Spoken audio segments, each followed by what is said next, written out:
I have to be very careful with my language here. When I was an analyst, NSA sent us a series of intercepts.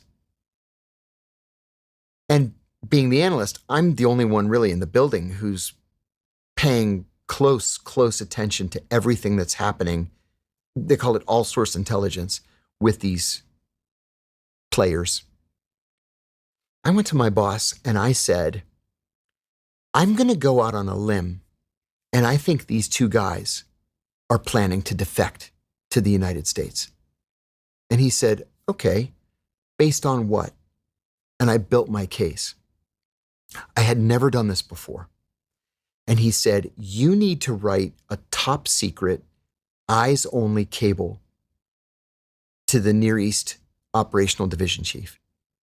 I said, I don't even know what that format looks like. So he gave me an exemplar. So I started writing top secret, cover sheet on it, the most sensitive document that an analyst can write. And I said, I think these two guys are planning to defect.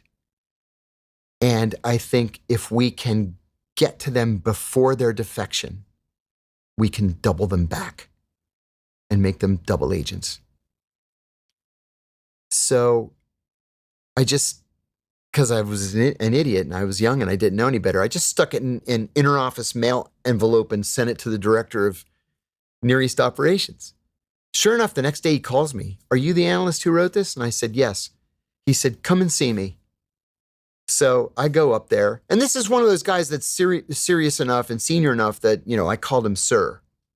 So I go up there and he said, lay this out for me and start from the beginning. So I did. These were not people that his people were watching. They were a little bit too low level. So I laid it out. I said, if you pitch them, I think you can double them back. If we wait too much longer, like another couple of months, I think it's going to be too late. So he convened this task force of officers, and they went out and just cold pitched them both. One of them immediately agreed.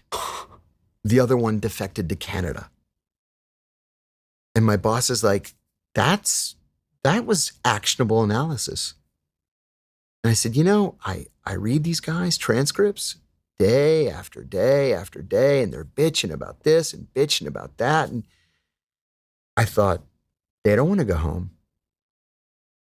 And so we got them. Well, we got one and the Canadians got one.